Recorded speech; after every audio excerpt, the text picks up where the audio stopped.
to this next part where we will learn about this in Python, like the Zen of Python. Alright, so let's get to our REPL.it and search for I think it's time that we start to code on our local machine.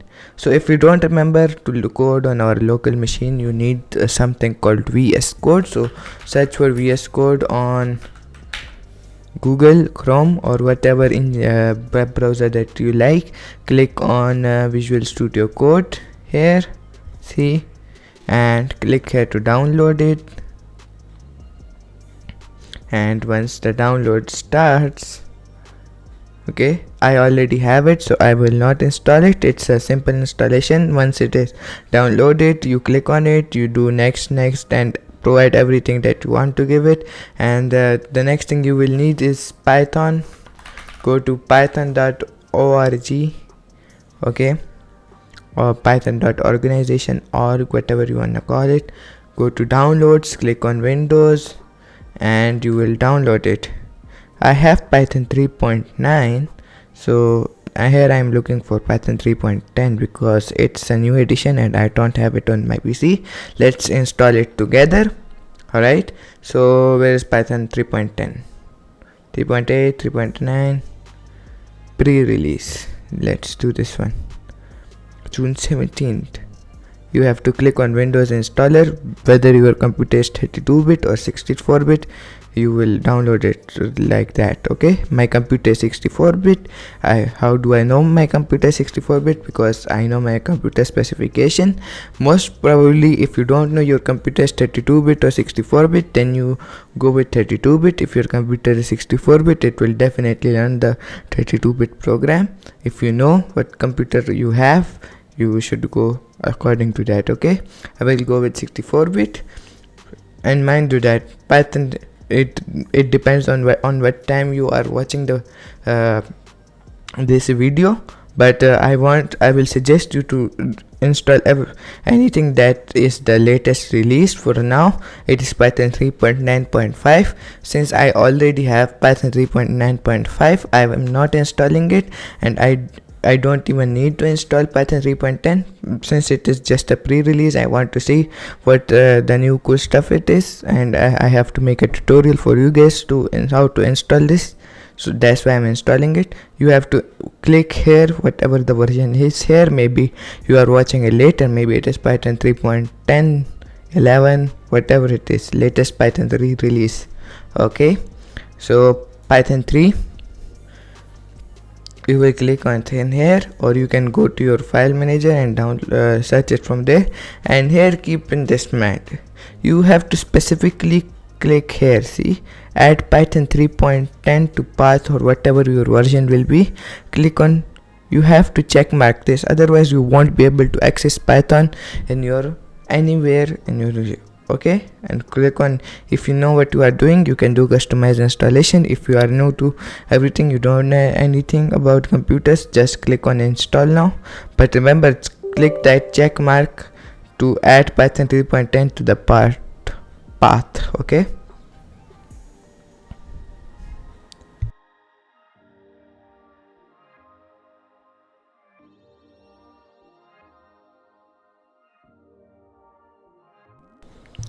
I will see you when that is done. Alright, okay, so once that is done, you might be prompted with something like this: disable path length limit. You can click on it and it will do whatever it has to do, and you should be good to go. Alright, setup was successful. Alright, close. Okay, now if you search for CMD in here, sorry, it went to my other screen, and if you search for CMD in here, you will get something like this. And if you type, remember I told you how to start Python, you can type something like Python. If you are on Mac OS, you have to type Python 3. If you are on Windows, just Python will work. If in Windows, Python 3 will not work. Okay, Python, see, it is saying Python 3.10, the latest release, which I installed. But if you if you have downloaded the Python 3.9, it will show you Python 3.9. Alright, cool. Just quickly check it out. Print hello world. Alright, and it says hello world. Cool. Now close this one, and now what we have to do is open our Visual Studio Code. And how do you do that? So first, alright, if you know command line, that's good, but if you don't know command line, you will have to go anywhere in your file manager. Like I will create a new repository here, or folder here, which I will call 15-year-old Python code. Alright, inside of this I will right click and see here is a option. I have a lot of other stuff. You won't have this, you will have just this open with code, the blue one. You will click on it here, okay, and it will open. It doesn't matter where you open it, you can open it wherever you want to save your files in here. That should be good to go. Okay, now go to your VS Code and see your VS Code is opened in that same folder, 15-year-old Python code.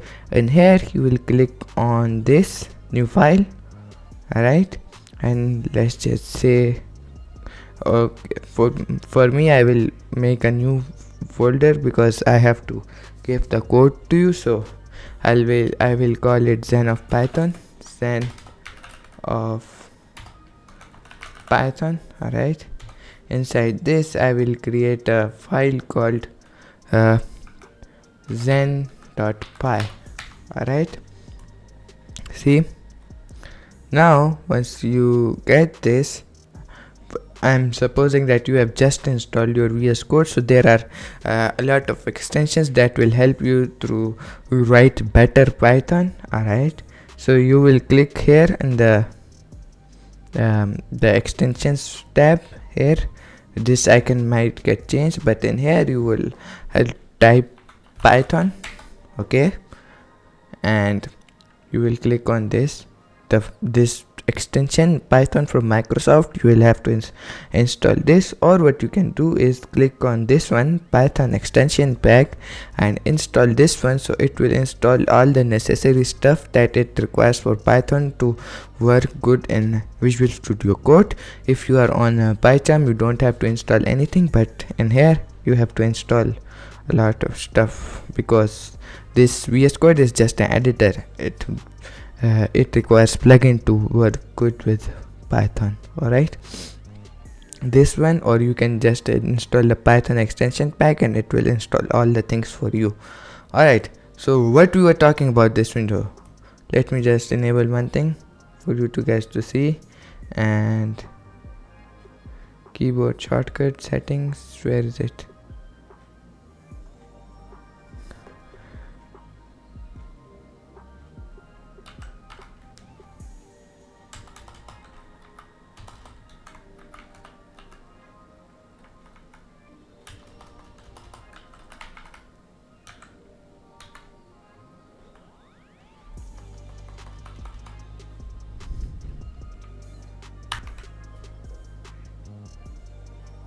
Okay, so I enabled the setting that will, if I type something in here, you will see what I just wrote. Alright, and there's another setting that I like to do, that you can click on here, settings, go to settings and search for zoom, I guess, and editor mouse wheel zoom, okay, and enable that.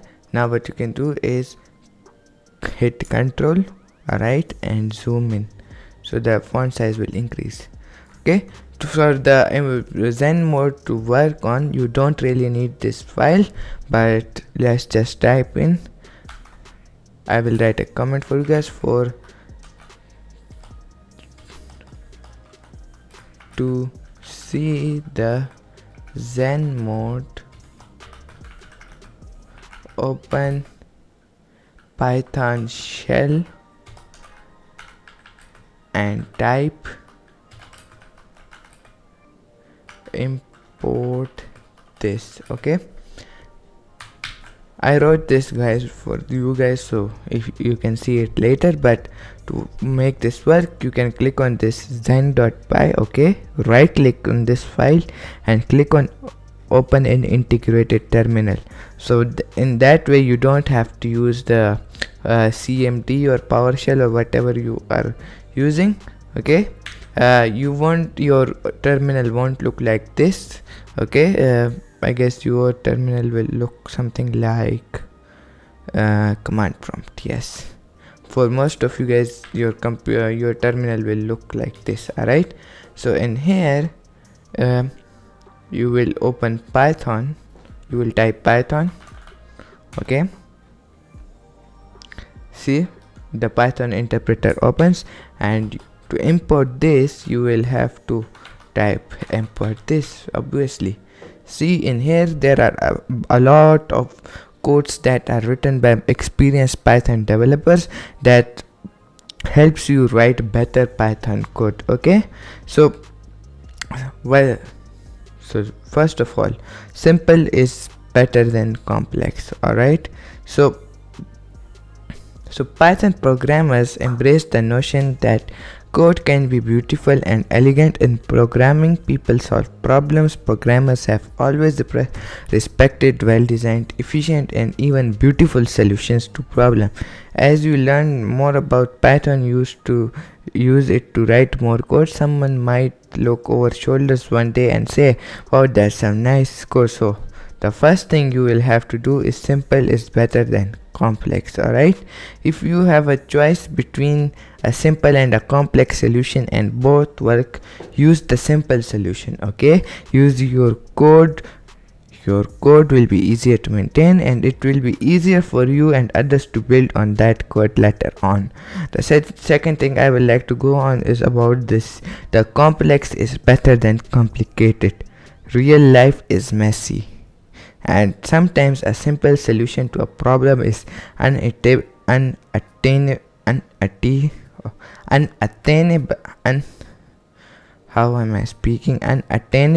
In that case, use the simplest solution that works for you.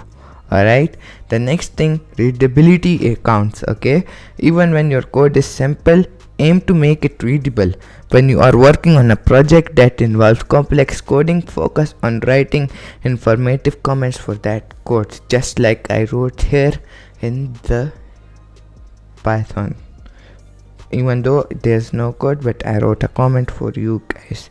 Okay, and then there should be one and preferable only one obvious way to do it.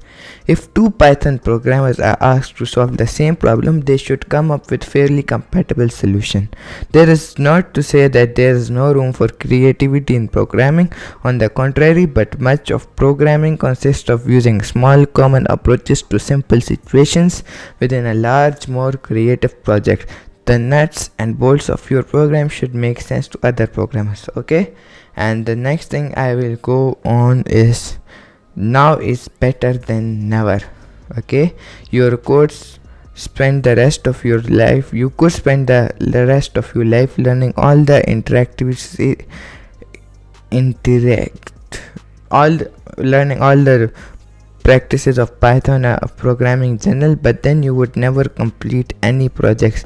Don't try to write perfect code. Write code that works and then decide whether to improve your code for that project or move on to something new. As you continue to the next videos, you will see that you will write a lot of code, and you will try to follow at least not all of them, but try to follow at least most of the Zen that is provided by the experienced Python programmers.